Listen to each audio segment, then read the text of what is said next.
Well, that time has come. The time has come. Enough time has hopefully passed that you're listening to this, and it's not going to ruin your day, your week, your year.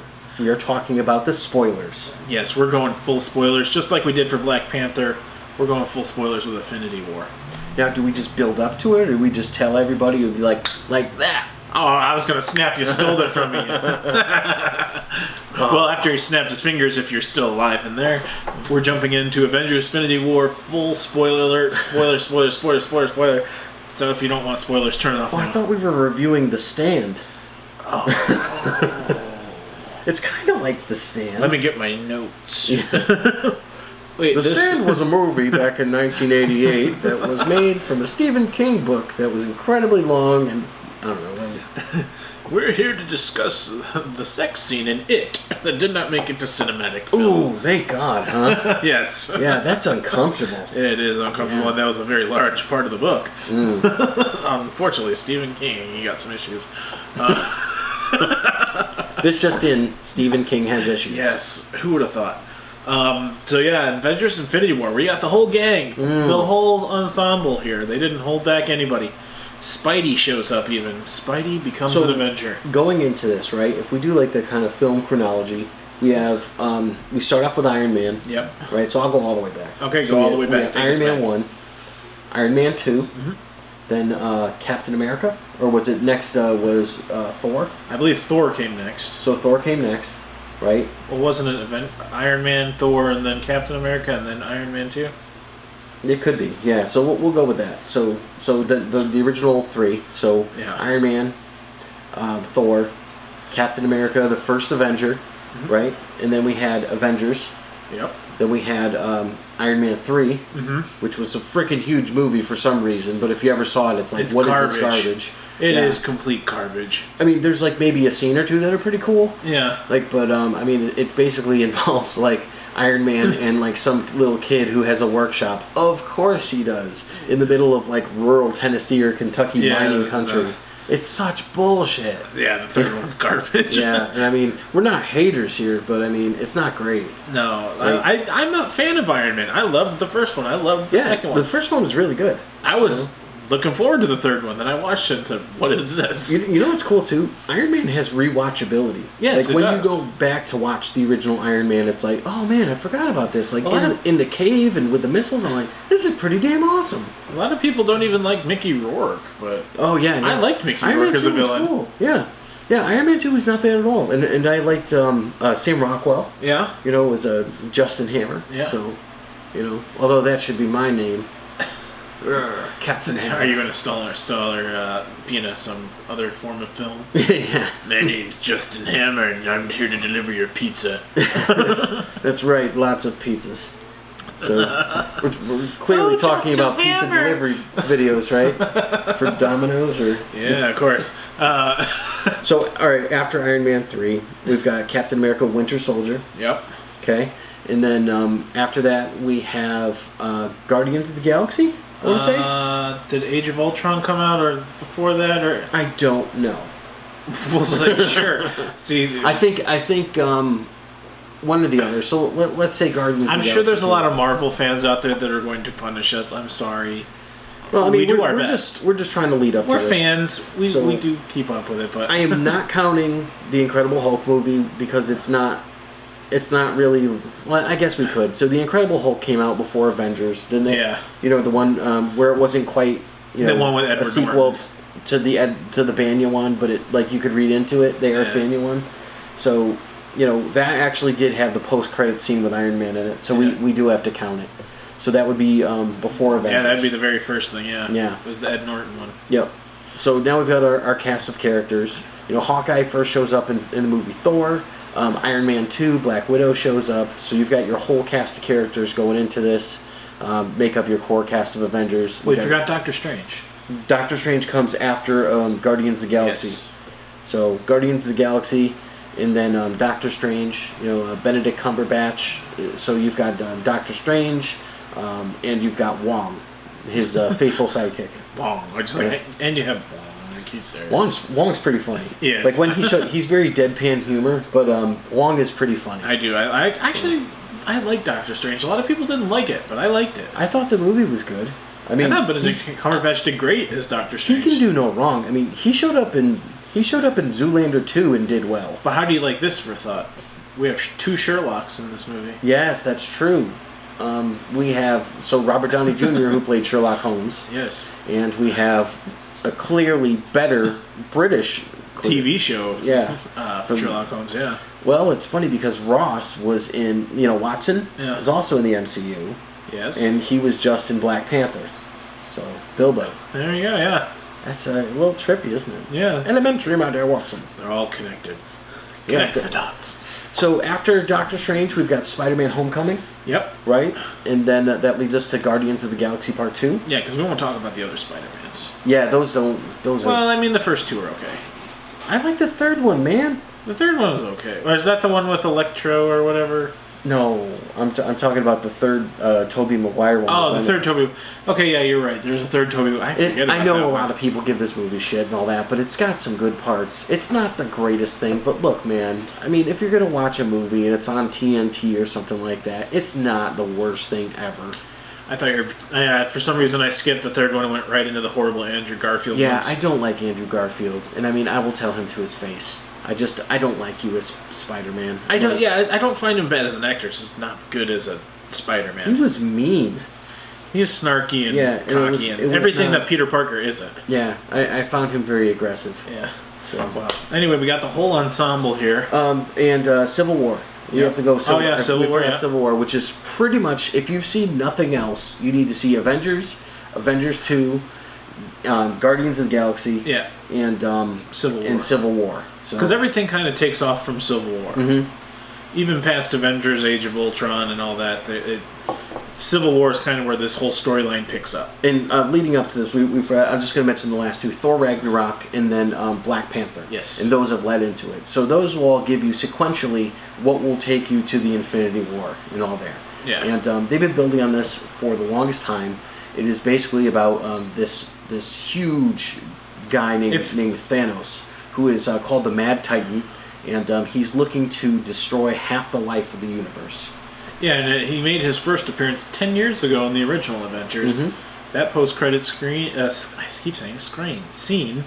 Yep, you see the big old purple man. He was a lot more purple back then, though. Mm-hmm. He looks a little more grimace-like. You know what, though? The funny thing about it, though, is when you saw him, there was like this deep blue background. Yeah. So I could see that, But yeah, they didn't change him a whole lot. No, it seems. I mean, it seems they got put a little more Josh Brolin without his helmet. Yeah. So there was a meme going around with him as Homer Simpson that was pretty funny. Yeah. I saw one with him as Tiny Lister from from No Holds Barred. I saw someone that actually photoshopped Zack Snyder into him because he destroyed DC. Wow, that's rough. Yeah, that's rough. So Thanos. This movie starts out right away packing punches. Basically, Thanos is there kicking the crap out of Thor and his brother. Yeah, it starts out, it seems, moments after Thor Ragnarok ends. And this was something I was mentioning in the non-spoiler episode. The crappy part about this is that all this great character work and development that they did on all these characters in Thor and all of his movies leading up, Thor Ragnarok, and they just dump it out the window. Yep. It's like they killed all of the supporting cast. And it's like, why? I know they killed my buddy Idris Elba there. He gets killed right away. I went, no. Yeah, and I mean, he was pretty important. And the guys that Thanos has with him are called the Black Order. Yes. So you have the big kind of muscle guy called Black Dwarf. You've got Corvus Glaive, who's actually Black Dwarf's brother, and he has a staff that makes him immortal when he uses it. And his wife is Proxima Midnight, and she has another staff that's very similar to that. Then there's Ebony Maw, and Ebony Maw has like telekinesis. Yes. So, and I mean, they're there beating the crap out of Thor and the Hulk.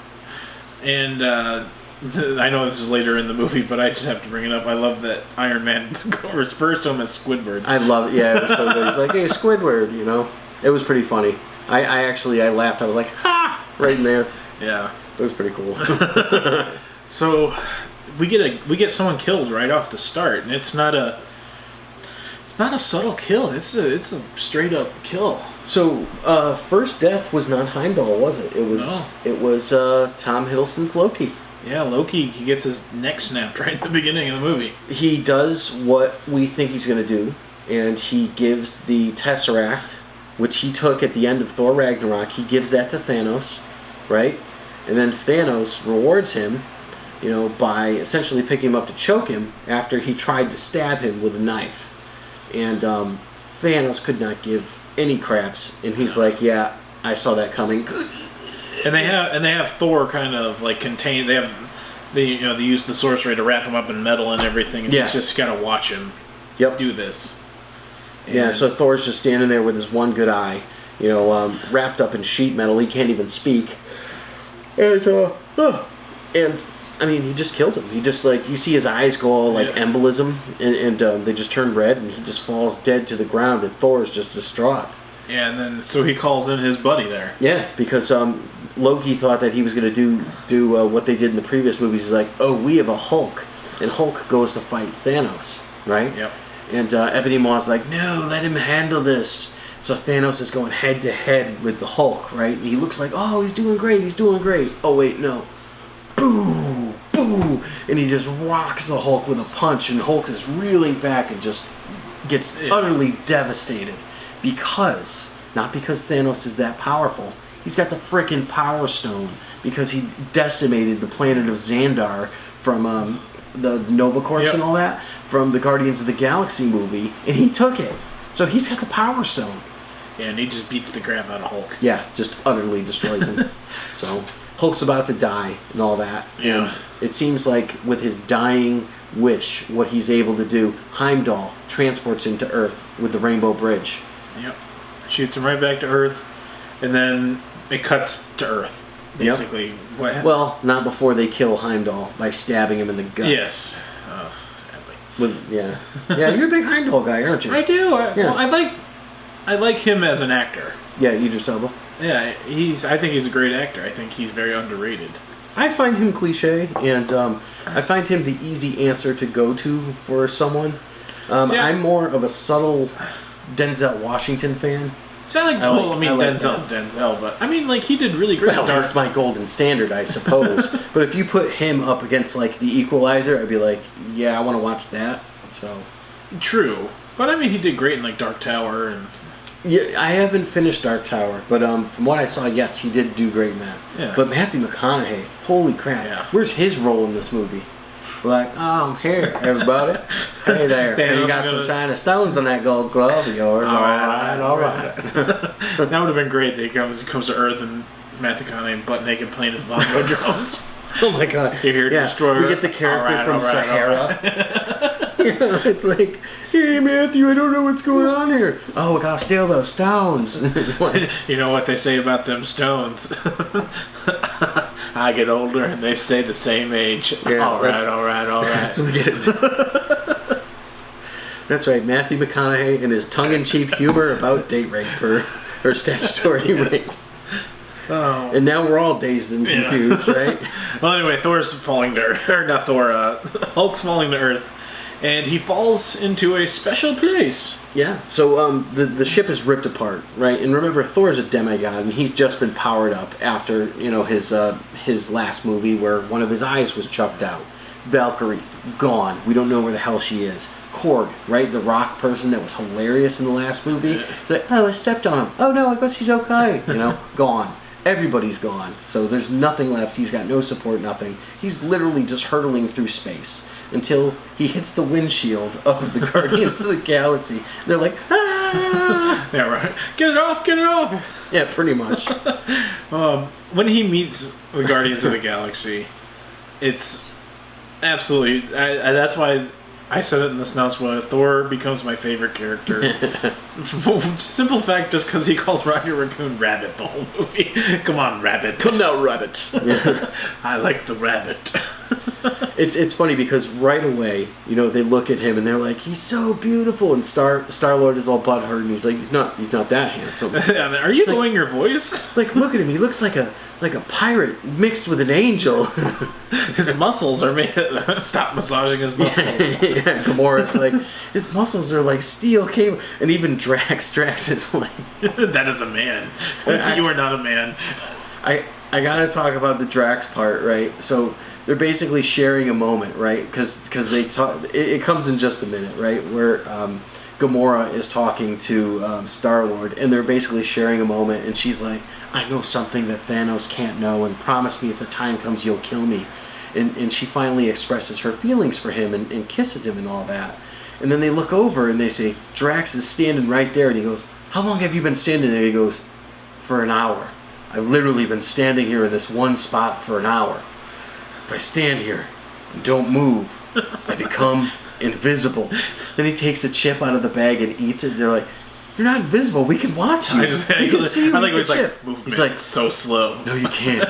I'm moving so slowly. You can't see." And then Mantis walks in. "Hi, Drax." Yeah, he's like, "Oh." Yeah, David Bautista was great in this movie. Yeah, I mean, it's funny because I didn't think about that until probably just now, but it's like, he was the majority of the comic relief for this film. Yeah, because even when they found Thor, that is a man. You were a dude. It's true.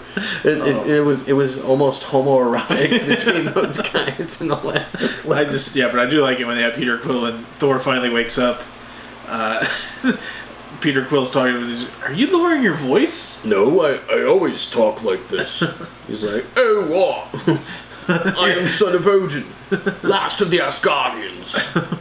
He's like, "Yeah, well, I'm the captain." He's like, You are lowering your voice." "No, I'm not." "Come with me, rabbit." So they're trying to figure out what to do because they know that Thanos is on his way.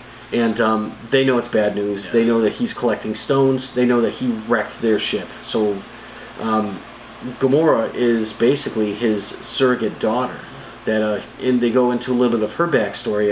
Her planet was decimated, and he saved her. And Thanos is all about balance. So he gives her this knife, and he shows it to her on his finger. It's like, oh, balance. It's got a blade on each side. So his basic thesis is that life is too big and it gets too large to support itself. So if you eliminate half of life, then there will be balance, and then it can support itself again. Yes. So he wants to do that for the entire universe, right? That's his mission statement. That's his goal. Now, in the comic, he's doing this because he wants to please Mistress Death. Yes. That does not come up in this movie at all. No, she does not appear. And actually, the appearance of Mistress Death is someone from another Avengers movie. That makes a weird comeback. And I went, wait a minute, what's he doing there? That is the one part that blew my mind. So, and I'm sure we'll get to that. Yes. So we're at just talking about Thor has a plan, and he wants to go and get a weapon from this planet. Do you remember the name of the planet? I do not. So he wants to go to this place. It's like Volstead or so, I don't know. That's the guy's name. But he wants to go to this planet because the dwarf lord that's there can create for him a weapon. So it's where his hammer was made. Yeah, so he can defeat Thanos. Yeah. So. Yeah. Yes. And Rocket's all about this. He's like, weapons of mass destruction beyond my wildest dream? Yeah, I'll go. And Groot's like, I am Groot. He's in his teenage years. And the funny thing about this is that Groot is just constantly playing a game of, let's say it's like, he's playing like an 80s arcade game. It might be like Galaga or something, throwing it back to the original Avengers. But, throughout the entire movie, pretty much Groot is just playing this game, this tablet. And I'm like, what a social commentary. So, who can't relate to that? So Thor takes the ship with Rocket and Groot, and they're going to go off and make all this. And then meanwhile, back on Earth, Hulk smashes into Dr. Strange's lair. Yeah, he falls right into the Sanctorum. That's basically how the movie starts, because he yells, Thanos is coming, and you hear, who? But it's not Hulk, it's Bruce Banner. And so that's where we kind of get introduced to everybody here on Earth. Tony Stark Pepper Potts, they have a little moment in the start. Yeah, they do. And I don't know. I mean, I guess it's humanizing to go into because they're talking about having kids Yeah. and things like that. So it's like they're setting up like, oh, this is where their future could go. But of course, Dr. Strange pipes in, and he's like, "I need you. You got to come with me." He's like, it's hilarious because if you think of Robert Downey Jr. on screen, no one's going to get anything over on this guy. You're like, okay, he's got the biggest gravitas in terms of that. So they got Benedict Cumberbatch, and I mean these guys go head to head, Sherlock to Sherlock, and I mean. I couldn't keep score. I'm like, ooh, ooh, ooh, ooh. Yeah, they keep fighting awesome. back and forth. They're going back and forth for a good portion of this movie, and I'm like, wow, it's really good. Like the sort of rapport that they have is just like back to back, like dink. No, dink, you have snarky dink. asshole against snarky asshole. Yeah, and they were goatee bros. Yeah. So, Well, it's like Tony Stark to me in this movie was kind of overly asshole the whole movie. well, I mean, yeah, but also most of the movies he's overly asshole. I mean, most of the movies he is, but I think this one he was even more. Why did he create a Ultron in this movie? No, he did not create an Ultron in this Did movie. he, like fight Captain America? No, I don't know. Well, I mean, that's the thing. I get it. He was a jerk, but he likes to be in control. Yes. And his big thing, the thing that he's kept from everybody else until this time, is that he's seen the vision of the future where everybody's dead. Like all these people, all the Avengers. Like he's seen the heaps of bodies, and Thanos even mentions that down the road. He's like, "I know you, Stark," and it's like, "Whoa, my butthole just sucked in a little." I'm like, "Uh-oh, he knows him, this lowly human," So it's kind of crazy. But yeah, the chemistry between Doctor Strange and Iron Man's great. Like, are you leaning on the cauldron? Yeah, no. So they're doing their thing, and then all of a sudden there's an emergency. They see outside. They're like, "Oh, what's going on?" So we've got Iron Man.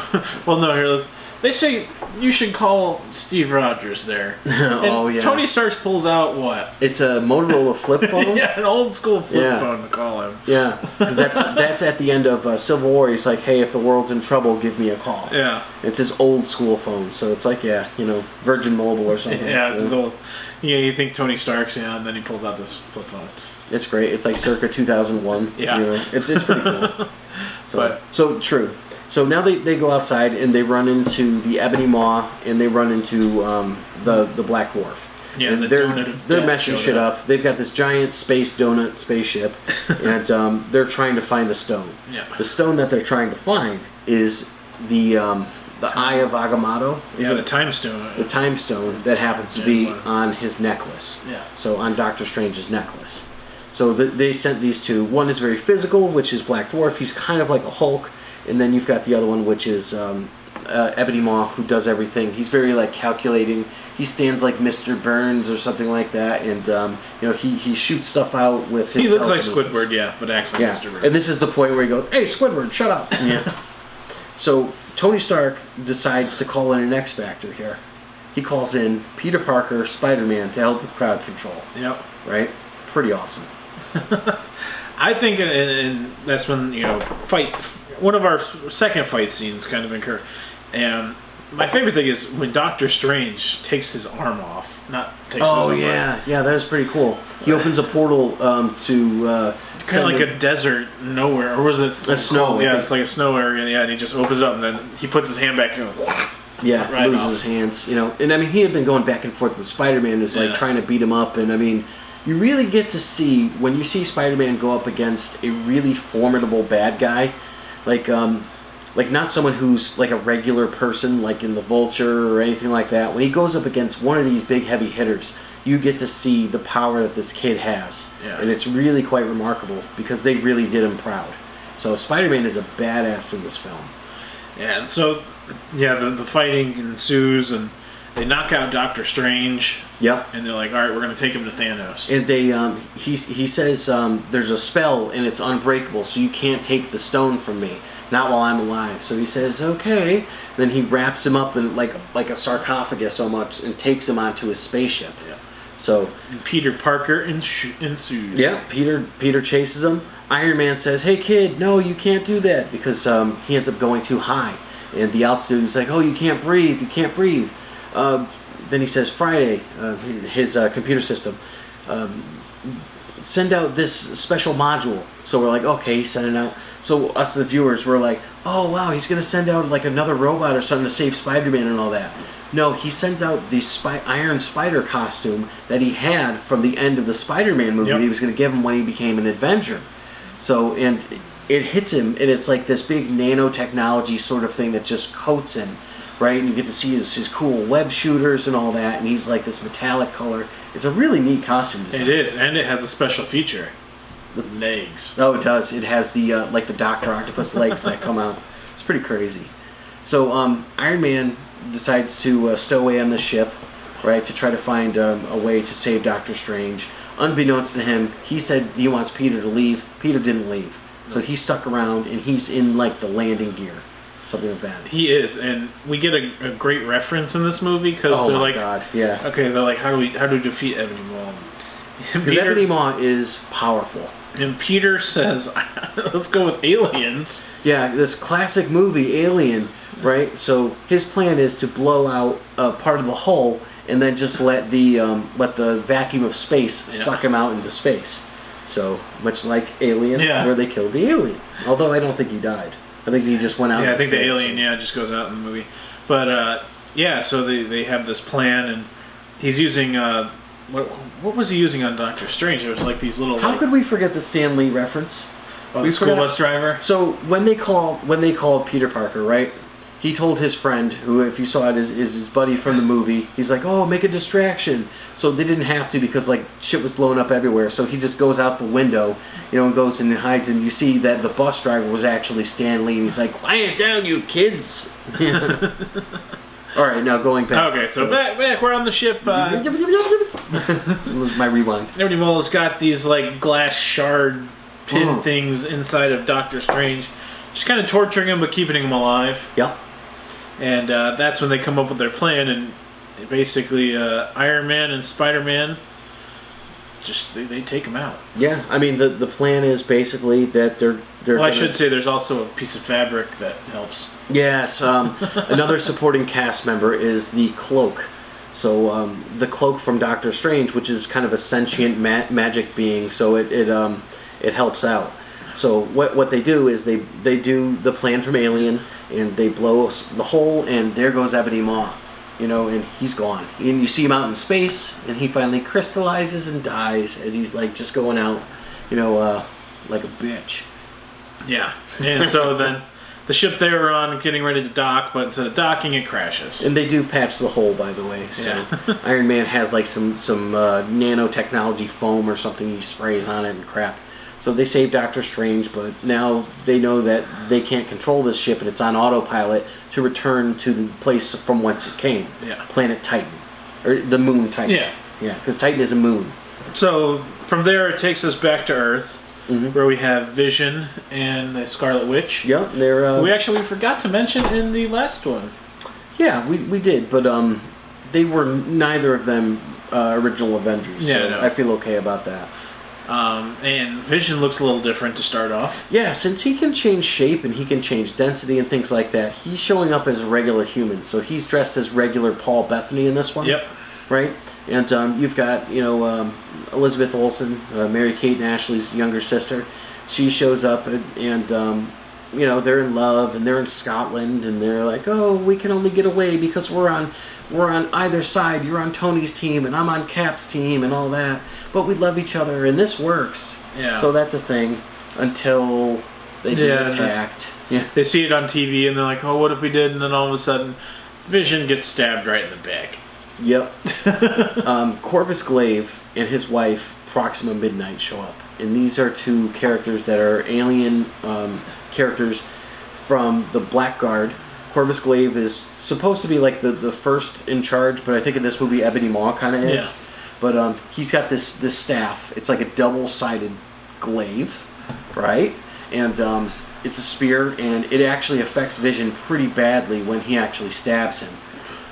Scarlet Witch, they do not underplay in this at all. She has learned to harness her powers, and she is incredibly powerful. Yes. She flies or floats or does whatever she does. She is formidable as they come, if not I would say probably the most powerful Avenger in this movie. Yeah, I would say she is in this movie. Yeah. So yeah, then a fight breaks out, and then we get the introduction of some of the more cast members there. Mm-hmm. As Captain America, Falcon. The bearded Captain America. But he looks a little different. He's a little darker, a little more bearded in this one. He's a little more grayed out. It's not really blue now. It's like dark. Yeah, the star is black. And yeah, the star is black. His star is black. Yep. So he shows up. No shield. No shield. Yep. Nothing there. He's not even a little mask or nothing. He's just got the beard and the long hair, looking scruffy. So we got Cap. We've got I think Falcon's there. Falcon shows up. Yeah. And we also have Black Widow, which was a surprise. Yep. Agent Romanoff. Not present. Hawkeye. Nope. No Hawkeye. Not present. Ant-Man. No Ant-Man. Huh. So they're fighting. Right, and who else was with him? Was anybody else with him? In this scene, no. No, so it was just those couple, right? But that's enough. Because, I mean, Captain America readily handles this dude. Yeah, he does. And he just beats the crap out of everybody in this movie. I mean, yeah, it's like he's not taking any quarter. Yeah, he's done. He's done, and he's like, no, the fate of the world and all that shit. So he's like, I'm just going to handle this. And he does. I mean, he beats the hell out of him. The problem is... Black Widow is fighting too, and I mean she's doing a really great job. So for these two like Earth soldiers to like be taking out these aliens, you got to understand they're pretty good. Yes. You know, Vision keeps getting stabbed. He's messed up. It's messing with his ability to heal himself or anything like that. Yeah. He's having a real tough time. They keep trying to chase him and get away. Then Corvus Glaive ends up getting stabbed with his own blade, and I think it's Vision that stabs him, right? Is it Vision that stabs him? I thought it was. I can't remember. I thought it was Vision because that's why she comes back or something. So I think it's Vision. Vision actually stabs him and runs him through. And no, I thought it was Agent Romanoff that did it. Oh, was it? Because when they get to Wakanda, isn't that the reason? You're right. Yeah. So she does. And she's blonde in this, by the way. She's not redhead anymore. Yeah. So she ends up running him through, and Proxima Midnight looks at him and she goes, "Get up!" And he goes, "I can't," like showing a sign of weakness and all that. So, she ends up teleporting away, beam me up Scotty style, and they've saved the day and they've saved the Vision and all that, and they know that they can't go back to where they were and that they have to get someplace safe with Vision, who has one of the stones which they came from. He has the Mind Stone right in the center of his head. So Cap suggests that they go to the one place that they'll be able to easily protect themselves. Wakanda. Well, first they go back to the original Avengers, not the original one, but the Avengers hideout there. And that's where they see War Machine there. Oh, I thought they went there first? Yeah, they go there first. All right. And then from there they go to Wakanda. Maybe I was backwards. Maybe you're right. There's so much in this movie. Yeah, no, that's a good point, because they meet up at that point, and then he's like, "Oh, I'll arrest you," because Thunderbolt Ross shows up, and it was trying to tell Rhodey to do that, and Rhodey's like, "Yeah, I'll get on that," and then he's like, "Welcome back, guys." But you see Rhodey and his legs still there. He's got new legs, Lieutenant Dan. Yeah, he's got his prosthesis, and he's up and walking, and that's when they decide to go to Wakanda. Okay, all right.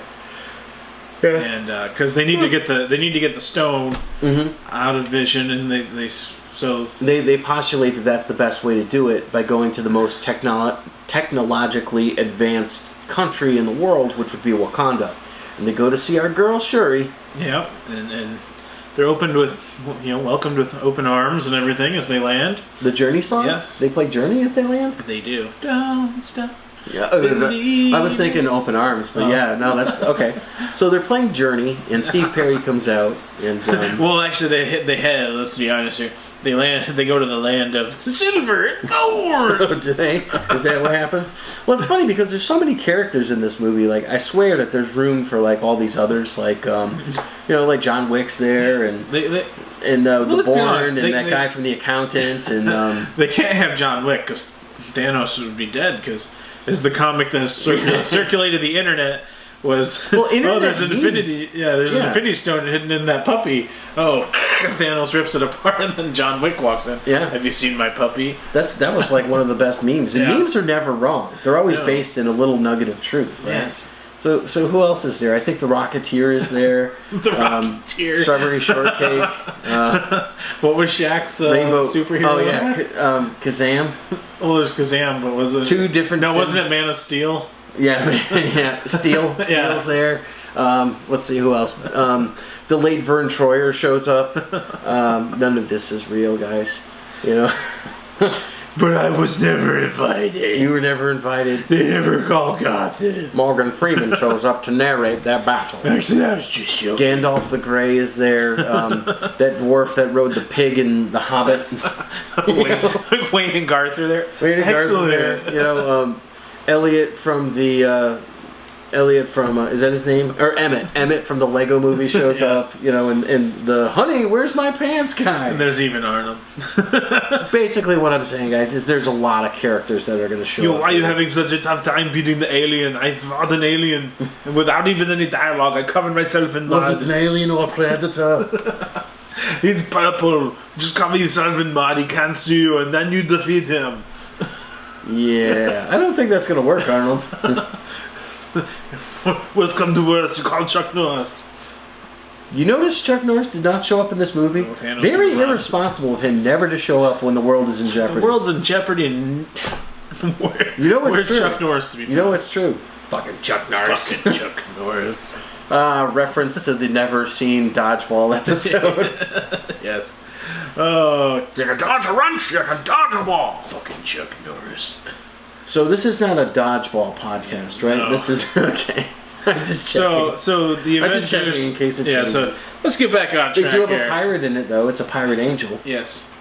Okay, so we're going to transition before we get to the kind of third act battle scene and all that. So we're going to leave Wakanda for a little bit, and we go to Titan.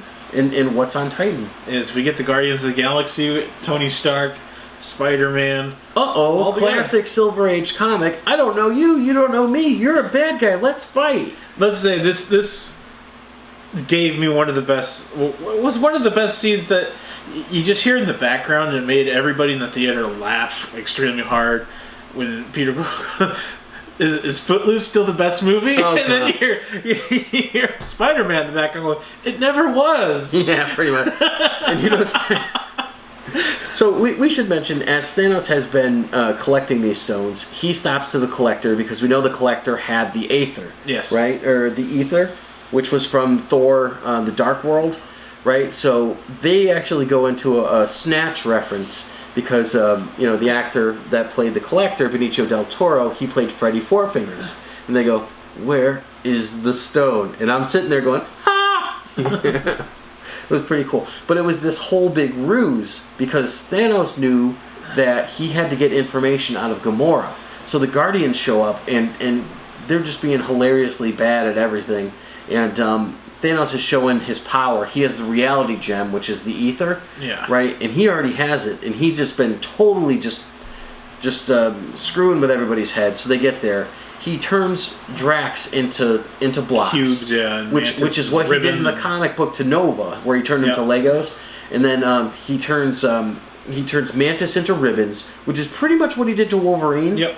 You know, where he turned Wolverine into rubber.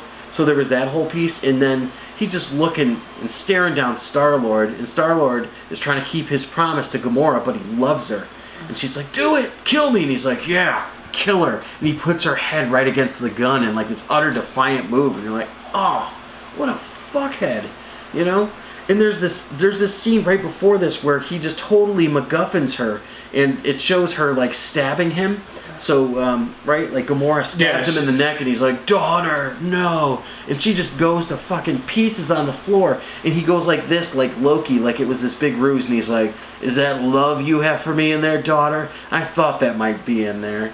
You know, and you're just like, oh, what a bastard, you know? And then he grabs her and, oh, man. Oh, then you got that heart-wrenching Peter Quill finally pulls the trigger and bubbles come out. Yeah, because he's got the reality one. He was never going to let him do it. He just wanted to see if he had the nerve. And then he even goes, "I like you, kid. You got my respect, kid," you know? Yeah. Oh, man, that was rough. That was one of those emotional kind of scenes where you're watching it, you're like, what the heck is happening? And they're really kind of toying with you, and they're leading you one way and then another and all that, but then it's like, oh, he had control this whole time, that bastard. All right, so we skipped that part. So now going back to we're back on Titan. Yeah. Right. The Avengers ship that had Doctor Strange and the Space Donut and Spider-Man and Iron Man crashes, and the Guardians are there because they followed Thanos here. So they're all trying to fight and all that, and they figure out none of the bad guys and all that. It's pretty funny. Yeah. They have the Footloose scene, which he's like, "How did you beat him?" "Oh, I did this from Aliens." "Oh, that's genius." He's like, "Oh," Drax says, "Tell him about the dance fight." He's like in Footloose, and that's what led to that. And that was really funny. The greatest movie ever. It never was. The Kevin Bacon, right, Mantis. Yeah. So now we've got our kind of Guardians of the Galaxy mixed with the Avengers and the Defenders kind of all in one. And they're trying to figure out how they're going to beat Thanos. Yes. Right? Well, Thanos has other plans. Before he comes back home, right, he's got to go someplace. And he knows that he can get the information out of Gamora by torturing his other daughter, Nebula. So yeah, it shows Nebula. She's strung up like a museum exhibit. Oh man, she's like up like this, like Ethan Hunt style from Mission Impossible, like just like this. And she's all disassembled. And so remember what she said in the last one, in the last Guardians of the Galaxy. Every time she would lose a battle, another part of her would be replaced with a machine. Yeah. And I mean, her brain is exposed at this because like she's just being pulled apart like a science project. And it just keeps putting her back together and pulling her apart, leaving her in this horrible agony. See, that's why we say you can't follow the comics, because in the comics she's a zombie, basically. Yeah, she's like a shambling, walking corpse almost, you know. But in this one, you know, it's a circumstance where it's like she's just there being tortured. And this is what finally compels Gamora to tell him where the sixth stone is, the Soul Stone. Yeah.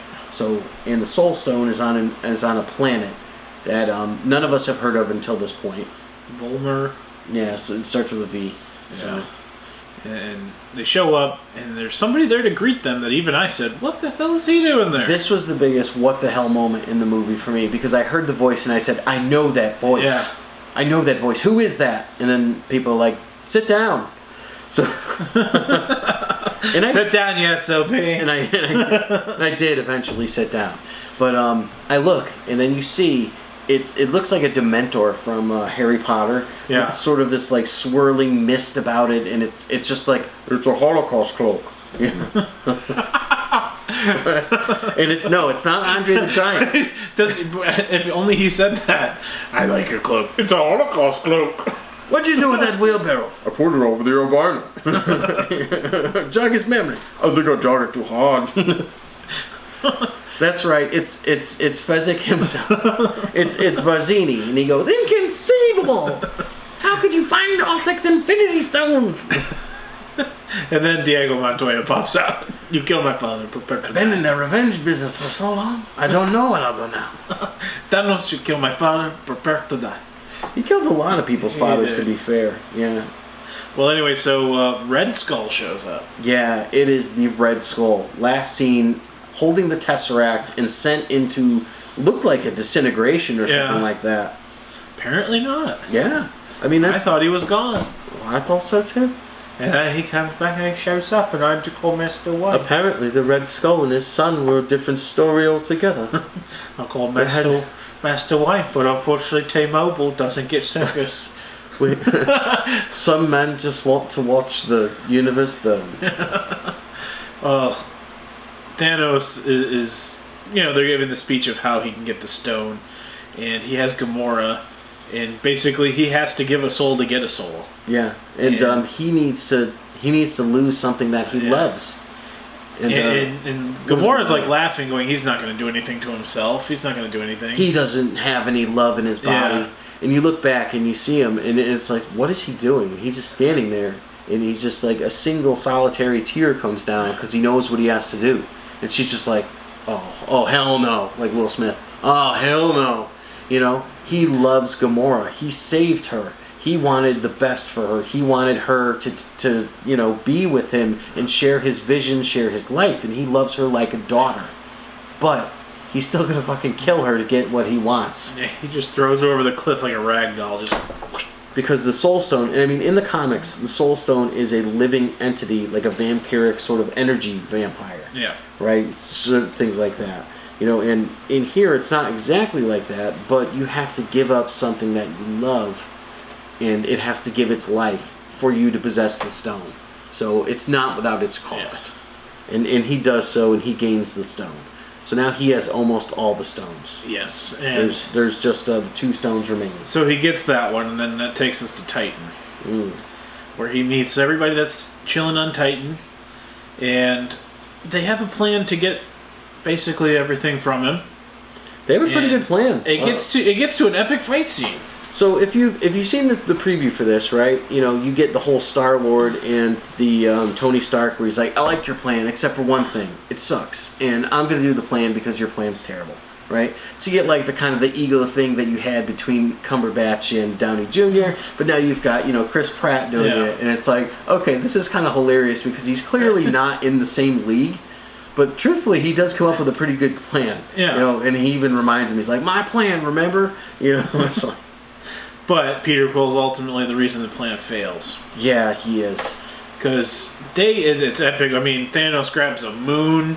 He throws a moon at Tony Stark. I mean, Iron Man holding his own against Thanos is something. It's like when you were watching Ultron fight Captain America in the second one. It's like, holy shit, you know he's not going to win, but he's doing pretty good. Well, you have a good idea. Let me jump in here. Let's rewind for a second, too. Right before Thanos shows up, Dr. Strange is sitting there and he does his thing. He looks into time. He sees out. all. He's looking like Nicolas Cage from the movie. He's got a million arms out and everything, and you know. And they don't know what the hell's going on. He's tweaking big time. He's glowing green. Yeah. He's got the Eye of Agamotto open, you know, and on his necklace and all that. And it looks like Nicolas Cage in the movie Next. Yeah. In that one, he could like go forward in time and like see all this shit like before it would happen, and that's what he's doing. But he said Tony Stark, you know, he said what's going on, and he says, I saw all the versions of the future in which we fight Thanos, and then Tony Stark says, well, how many do we win? He's like, 1. 1. And then he said he visited like 4 million or something like that. Oh, it was like trillion. Yeah, 4 trillion. This in lies Doctor Strange's power. Because if you saw the Doctor Strange movie, right, you see that he is a student. He is a mind that learns. He is someone that has that sort of passion to seek things and laser focus on them, which is very similar to like Tony, but Tony's an inventor, a creator, an innovator. Well, Strange is someone who finds something and just focuses in on that shit. So this character, I feel, is the only one that could have done something like this. Yes. And so, yeah, we get this epic fight scene when Thanos shows up. He's throwing moons at it. And they finally kind of, you know, Doctor Strange using his powers, and they kind of corral Thanos. Yeah, they get Mantis to hold on to him and make him calm and make him just not move. And Thanos' willpower is like he's fighting back. Yeah. He's fighting back better than Ego did. Yeah, he's fighting it, but he can't win. But they're getting the glove off and everything, and Nebula shows up. Spider-Man is pulling the glove off and all that. So Tony and Spider-Man got the glove. They're pulling it. Nebula brings up Gamora, and that's when Peter Quill loses it because he says, "Where's Gamora?" So while they have victory in their grasp, in the end, and you can even see in the corner of the screen the gloves like that far off. Yeah, it's almost off. Like it's Peter almost, is pulling it off. Like pull like one Drax more time. is pulling it off. You know, and Mantis is holding on and all that. It just didn't work out. Yeah, Peter Quill. All of a sudden, where's Gamora? Where's Gamora? And he starts hitting Thanos and. Thanos kind of comes to, and yep, that's the end of that plan. Mm-hmm. And they get their asses handed to him. Yeah, and Strange isn't really helping because he's still tweaking, right? Yeah, Strange is all of a sudden, basically after all the ass whooping, Thanos he's getting ready. He's basically going to kill Tony Stark. Mm-hmm. And Doctor Strange is kind of like, hold up. He's like, I'm pissed because I don't like people who throw moons at me. Yeah. You know? And Doctor Strange offers Thanos a deal. He says, basically, I will give you the Time Stone. But why does he offer him that deal? We don't know. No, he offers it because Tony, who has this new nanite thing that can create like liquid metal like the T-1000, right, decides that he's got this big shield and he's shielding himself from the Infinity Gauntlet and all that. He makes a blade, and just as he goes to stab Thanos grabs his blade, takes it, snaps it off, and stabs him right in the intestines. Right? And before everything happened, Dr. Strange, while they were on the space donut, says, hey, it's my job to guard this stone. I don't care about your life, Spider-Man. I don't care about your life, Tony Stark. I will sacrifice your lives to save this for the universe. But now he flip-flops, and he says, I'll make you a deal. I'll give you the time stone if you save his life. See, but I think ultimately he does it because he saw the future. Oh, absolutely. He knows what he has to do. And he doesn't give a shit about Tony. Yeah. Yeah, no, absolutely. But we don't know yet fully why. And I mean, here's the thing. We've learned a lot about Thanos at this point, and we know that what he wants. He had this big expositionary statement about how this used to be his home. It used to be beautiful, but they got too big and too overpopulated, hungry people. They used up all their resources, and that became war, and then everything just destroyed. Yeah. So, his greatest wish is that this doesn't happen to the rest of the world. Yeah, because he basically went to Titan, all the higher up at Titans, and he said basically genocide is the answer. And which is kind of a reductive thought, because as someone was pointing out, he could have just as easily, with that amount of power, doubled the resources or doubled the food. Yeah. Like, he could have done that too. So he didn't. He didn't make something sustainable. He took the easy way out, basically. So, I mean, if you think about it, he has a flawed mind. He has a flawed way of thinking. His only way to think is to remove things where he could have just as easily created, but he's incapable of that thought. Yeah. So he is a bad guy. Yeah. So that is the whole thing. As sympathetic as they make him, and they make him pretty damn sympathetic, but in the end, he's a bad guy because he chooses to kill people. Yeah. So that's what Marvel is telling us at least. Yeah. So he gets the time stone. Thanos takes off, and then that takes us to Thor, who is now on a dwarf planet. Yeah, he's on this planet, and he's looking to see if he can find someone to help him create this weapon. Yes. Right, because he knows that they have it, and he knows that this is the only place in the world that can make it. Yeah, they're the best people, the best metal workers, the best forges, and because it's powered by the sun or the star. Yeah, it's powered by. And when they show up, it's dead. Yeah, and then the storm forge is empty. Well, he goes in there, and who does he find? Peter Dinklage as the king of the dwarves. Yes, but Peter Dinklage is also how big? Yeah, it's kind of ironic because he's a giant dwarf. Yes. So I think we had said on another recording that we heard that he was going to be MODOK. Yeah. And I'm so glad that he wasn't. Yeah, so they're going through. He's talking about why the star is out, and basically Thanos showed up, and the last thing they ever made was the gauntlet. Yeah, the gauntlet was something that would be a weapon that would hold all of this because. Yes. If you remember Guardians of the Galaxy, the only reason that Quill could hold this was because he was half celestial. So these are really big, and Thanos now has 5 of these damn things on the gauntlet. He's only missing the Mind Stone. That's the last one. He's going to go get that from Vision. So, the problem is the King of the Dwarfs there. His hands have been turned to molten stone or Thanos metal. Killed everybody, and he did not kill Peter Dinklage's character because he's the one who made it, and he said his give basically life, but he took his hands, which is what he needed to make anything else with. Yeah, so he's like, you'll never use your hands again. So, which I'm pretty sure he knew that whatever came from that planet could destroy him.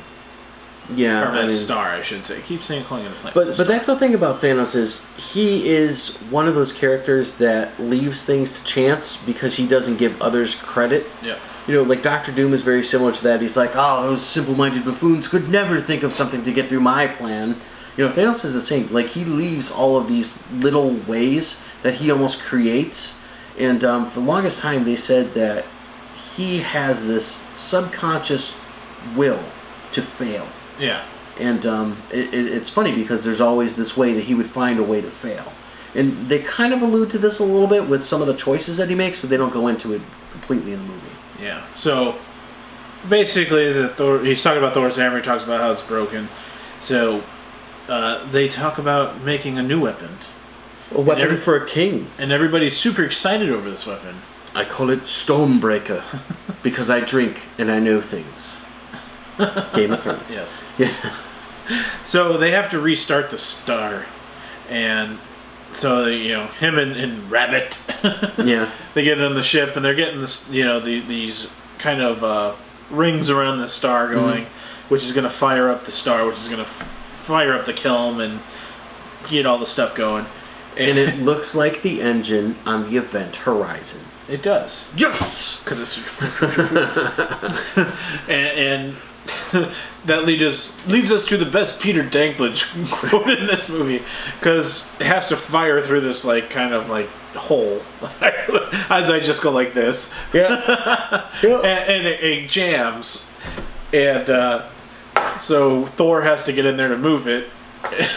Well, let's put it this way. That's his plan to do this. Does he actually have to do this? So basically, Thor has to withstand the energy of a sun, of a star, going through him so it can light the forge long enough to melt the Uru metal, which is that mystical metal, to create the Stormbreaker hammer, or axe, I guess they called it. It's an axe, yeah. So, to do that. So, and what's the line? Wasn't it I can't remember exactly, but wasn't it it's so powerful it can kill you? And Thor's like, I'll do it even if it does kill me. And he's like, well, that's what it means. Yeah, exactly. Thor's just being kind of dumb. So yeah. And I think that right before this, we see a return of kind of like a hanging thread from Guardians of the Galaxy, where. So in Thor Ragnarok, his sister Hela actually took out one of his eyes. Yes. Right, so he hasn't had an eye, so he's had the eye patch, and that's where they make the joke that he looks like a pirate. He looks like a pirate angel. Well, him and Rocket have really bonded, and Rocket kind of took what he learned from Yondu to heart. So he's talking to Thor about revenge and all that, and he's like, yeah, revenge kind of sucks, doesn't it? And he's like, oh, they will know the mighty smite of Thor, and all that, and he's like, here, why don't you use this? And he gives him the eye he stole, I think, way back in Guardians of the Galaxy 1. He had it on him, so he gives it to him, and now he's got an eye, he just pops it, he's like, oh, I would have washed that first, but, Then he's like, I think it's broken. Then he's like, can you see? So now Thor is back to having two eyes. One is brown, like the robot eye is brown. The other one, like he has, is his dreamy blue eye. Oh, nice. So he's got two eyes. So going back, now he's standing in the middle of this thing, trying to open it up to try to let the sunshine in. Let the sunshine, let the sunshine. So just to let this I thought go they were going to play the roof. The roof. Yeah, the roof is on fire. So he gets it. He lights the forge. They make the hammer. Ozzy goes on it's an stage. axe. It has a great show. He gets 5,000 brown M&Ms.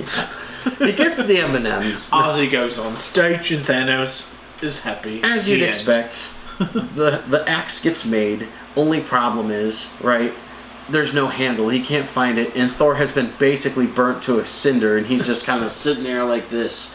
I'm sitting there in the theater going, turn to glass, turn to glass, turn to glass. He never turns to glass. Boo. But you get Teenage Groot. Teenage Groot. So here's the thing. He finally looks up from his video game system long enough, right, to create the handle, to basically make it so the two parts of this axe come together, and he's got part of him in that too. He makes the handle. Yeah. But he bonded with Thor because Thor took Groot as an elective. Yeah, it's an elective in his right? school. In his school on Asgard, he's like, yes, we took it as an elective. You can understand speak Groot? Well, Rocket can understand him, So, but, yeah. Yeah, so this was the first kind of time that Groot actually stepped up as a character. And he makes the axe, and it's really cool looking. It's got like this rustic sort of vine thing. Yeah, it's Groot's arm. And it looks like a pickaxe almost on the back, and then like a hammer on the other side. And it is the hammer from the Ultimate comic book. That's what it looks like. Yeah. So it's pretty badass looking. It is Stormbreaker. Yeah. Now, in the original comic, Stormbreaker was Beta Ray Bill's hammer, I believe. Yes, it was not Thor's, yeah. No, it was not. It was like a lesser hammer created by Odin for another hero. It didn't have that same restriction that only someone who's worthy could lift it. None of that. That bullshit's kind of done. So we have our weapon, right? So now it's time to move up back to Wakanda. We're back to Wakanda, and basically Thanos' army has shown up, and everybody's standing at the end. You got this epic scene of everybody lined up in Wakanda, ready to fight, and Shuri's trying to remove Vision's stone and destroy it because they feel if they remove it, there's still enough of him left that he'll be a full person. And in terms of destroying it, who's going to destroy the stone? Scarlet Witch. Because she's got that same sort of connection with the stone, which I think was initially what she was picking up on those vibes from Vision with. Yeah. Like the whole thing, because they say that she can resonate at the same frequency where she can affect it enough. But they don't want to just destroy it because that will kill Vision. So they think, right? So they think. So they go to Shuri, and Shuri is like, "Oh, I can do this, but I have to connect millions synapses and all that at once." And they're like, "Okay, hurry up." Yeah. In the meantime, Black Panther hands the White Wolf, right? He hands Bucky. He's like, "Here, try this," and it's just a brand new freaking mechanical arm. And it's a cool gold and it's really cool. It's clearly vibranium. You know? It looks awesome. Gold, silver, vibranium. Yukon Cornelius is there. Well, Yukon Cornelius, I made the joke that he was Peter Dinklage's cousin. Yeah, probably. Yeah, he's very dwarfish. Silver, gold. Yeah. My cousin made Stormbreaker. And Rudolph, maybe that was the reality stone. Maybe. And that's why they were able to go and do all that in one night. That would be the time stone, right? Yeah. So maybe it's the time stone. So Santa Claus. No, time stone's green. Yeah, but I mean, in the comics, they're kind of nebulous. Yeah. So it could be like a reality where it's that. I don't know. It's a reality stone, man. It can make a red freaking nose. True. Yeah. So this is canon now. Rudolph has the stone until it was taken by Thanos. Yes. So and that is how he Thanos got must beat Santa. Oh, the strongest mutant in the Marvel universe, Santa Claus. Yeah. Thanos, you've been a naughty boy. Come get me, old man. So yeah, that brings us to the most. That's the big fight scene. The big fight scene at the end there. So all of them, they got all these creatures knocking on the door of Wakanda. And problem that we have here, one of the biggest, heaviest hitters does not want to come out and does not want to play. The Hulk refuses. Just every time he tries to invoke the Hulk and get him out, right? Yeah. I'm always angry. That's my shit, right? Bruce Banner cannot turn into the Hulk. So they actually lied to us in the trailers when they showed the Hulk running. It's not actually the Hulk, but it's Hulkbuster armor that's controlled by Bruce Banner. Yeah, which I think is pretty damn awesome. It is cool, but the whole time, come out, and the Hulk was no. I'm like, oh, come on. That was one of the things, my pet peeves in the movie. Yeah, and I mean that's the thing. It's like it can go either way. It can either be great or not. So it's like the Hulk really wasn't in this movie except for like the beginning part. Yeah. And I mean, I'm just waiting for Thanos to like kill him or something like that. But pretty much for like a good majority of this movie, we haven't seen any deaths. Just the two big ones in the beginning. Yeah. Right. We haven't seen anything. I mean, they do mention like I had said before about Ant-Man. Ant-Man's on house arrest after Civil War. He made a plea bargain deal and didn't leave with everybody like Falcon and all those guys so he could stay with his daughter, right? Similar with Hawkeye. We hear that he's back on the farm or some shit. Yeah, with his family, right? Yeah. We don't know where those guys are, and they don't show up. So do they really need them? Yeah, they need them. Come on. I want everybody. I saw an SNL skit with Hawkeye. I'll just go home now. Why? I'm all out of arrows. Oh, how many did you bring? Like 11? Yeah, exactly. What do you do? I shot 11 bad guys for you. You're welcome. That was pretty awesome. Yeah, so. That was pretty good. And Renner's great. Yeah. Yeah, so we got the epic fight scene. And the Wakandans, they move their cloaks, they got the shields. Yeah, they've got a big force bubble and all that. And up front, you got Black Panther, you got Captain America, you got Bucky. And what do the aliens look like to you? To me, they reminded me of like Resident Evil, like the Hunters or something like that, or like something like. They reminded me of something, but I couldn't put my finger on it. Yeah, I've something I've seen in another movie. Did you see the animated Avengers 2? Like the second animated Avengers, because they had like basically this scene in Wakanda was that. So it must have come from like something like that. Maybe.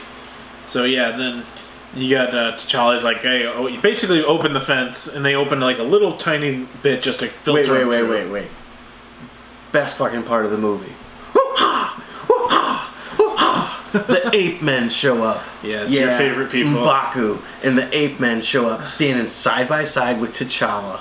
Yeah, but they're all getting ready to kick some alien ass. They've got their big sticks and shillelaghs and stuff like that, and they're gonna go ape shit. Dare I say? Yeah, dare you say?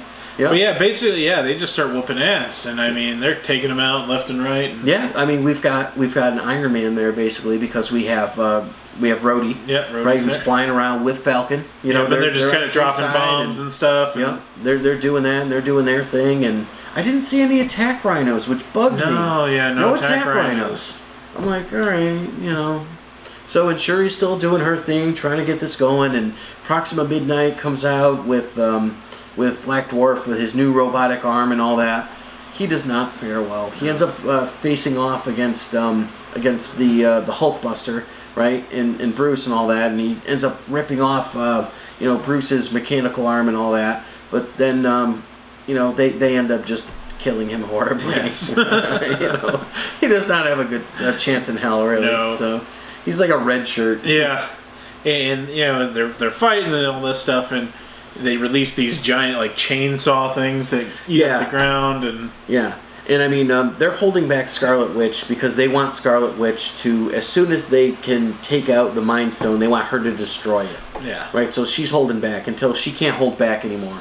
She jumps out when these chainsaw things, the rollers, they look like the old G.I. Joe things. Yeah. Like those sort of like buzzsaw things that you ride on. Yeah. Like gyroscopic things. And she pulls them up, and I mean, she gets on the battlefield, and she just fucks everything up for everybody. She's like, rah, bad guys. Captain America's out there kicking ass next to T'Challa. And if you didn't see Black Panther, you probably don't know like the scope of Black Panther's powers. But I mean, he's like doing that vibranium thing where he lets the energy go. And I mean, he's kicking ass. Captain America has never been more of a badass than he has in this movie. He does not have a shield, and he's out there just wrecking shit. Great scene with Bucky and Rocket, where he's shooting. First the joke, Well, you got to get to first the castle. T'Challa's castle's kind of overrun, so Vision's outside now. Mm-hmm. He's out in the jungle. They didn't get the stone out of him. He's still got the stone in him. And then all of a sudden, from the skies, boom! A couple of people land. You got Groot, Thor, and Rocket. Yes, and Rocket.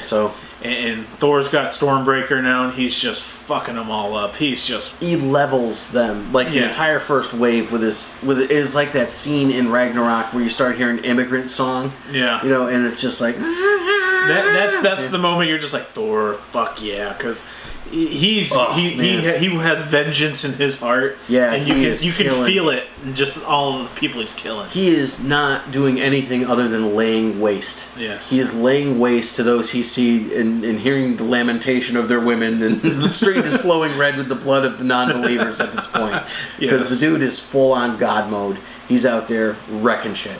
But that gets us to your scene to your scene with Rocket and Bucky, where he's like, "How much for the gun?" And he's like, "It's not for sale." "How much for the arm?"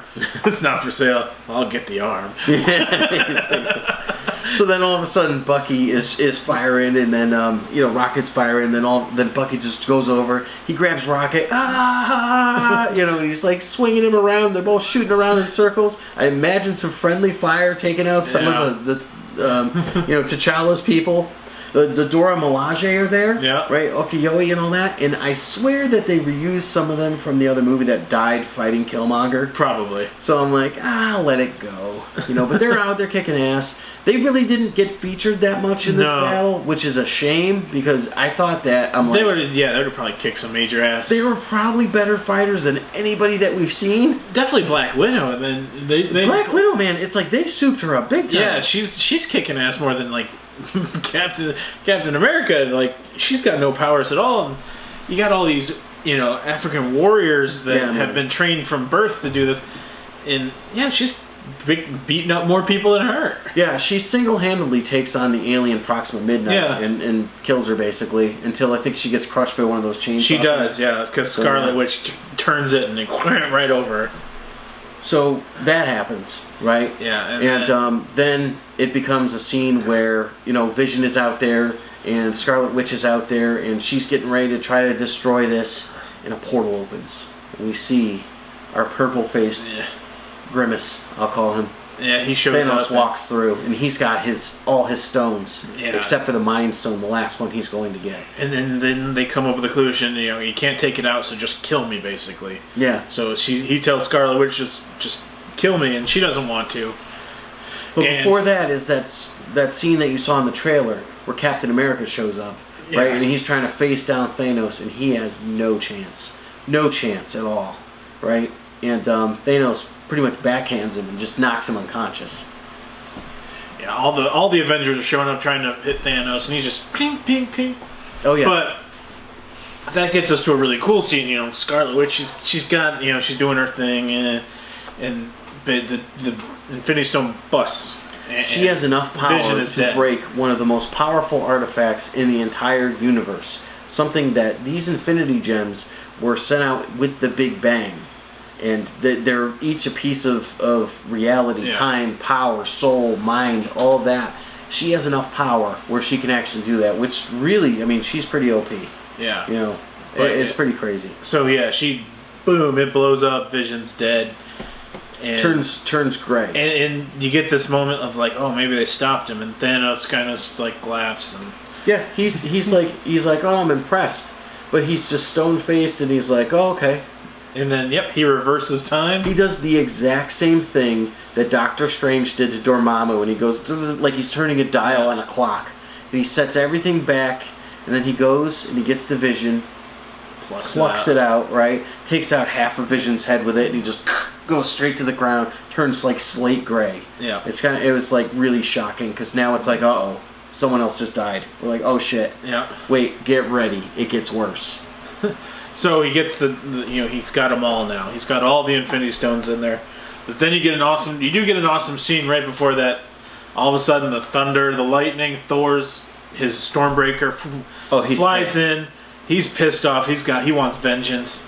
He actually gets to Thanos, and his axe, boom, right into the chest. Center mass hits him right down, like the solar plexus, as they would say in WWE. Yeah, but that's when you get the awesome. This is just kind of just awesome line, because Thor's just like, I'm gonna fucking kill you, and Thanos just kind of leans in and says, you should have aimed for the head, and then oh god, that even gave me chills, dude. So as we talked about, because this was a line that Gamora says, if he gets the stones, he'll be able to eliminate half of the universe, half life in the universe, with just the snap of his fingers. That's exactly what he does. Yeah, and all of a sudden you start seeing people left and right just disintegrate and just turn to ash. And Thanos himself, you see, and some people were speculating on where he actually goes. Like, does he go into the Soul Stone? I'm not sure exactly what happens, but he goes into like this limbo sort of place where he's like surrounded by like memories or something along those lines. We're not really sure what happens to him, but he's gone, and you see signs of things start to happen. Yeah, and people start to drift away as if they're being blown away like dust in the wind. Yeah. So and they all kind of hold their hands up, and you see them just go. And it happens on Earth, and it happens on Titan. Yeah. And the first ones that I recall seeing disappear were the Guardians of the Galaxy. Yeah, they all. Drax, who we knew wouldn't make it through this movie, let's be honest, right? And Mantis, and they're just. See, they didn't even know. I was surprised out of all the Avengers and everything, the only Guardian of the Galaxy left is Rocket. Rocket's the only one, you know? And I mean, that's the heartbreaking thing. When you see Groot go away and he goes, I am Groot. And then they're like, no! And then he just drifts away and all that. Rocket is just losing his shit. Yeah. You know? Scarlet Witch is floating away. Scarlet Witch floats away. Yeah. And then blowing our minds, the king of Wakanda himself, as Okoye comes up by him, and she goes, no! And you see him just fade away. Yeah. And long live the king. Yeah, and then I think you get the most heart-wrenching. It goes back to Titan. Peter Parker. Star-Lord Star-Lord's he's going away, and then but that Peter Parker scene was just that. I think that was hard because he walks up to Tony Stark and he's like, I don't feel so good, and something's wrong. And so the young kid who looks up to his mentor, right, and he's saying, I don't feel so good, Mr. Stark. Mr. Stark, what's happening? And then we see his hand just start to go Marty McFly and. No, I'm not ready. I don't want to go, Mr. Stark. I don't want to go, Mr. Stark. You could hear a fucking pin drop in the theater as people are just sitting there like. And at the same time, Dr. Strange is kind of disappearing too. Dr. Strange looks at him and he says, "This was the only way. You'll see. We're in the end game now. Yeah. You be ready, Stark." Yeah, as he just. So. Half of the life in the entire universe, so half of the sentient life, right? Yep. Has disappeared at the snap of his finger.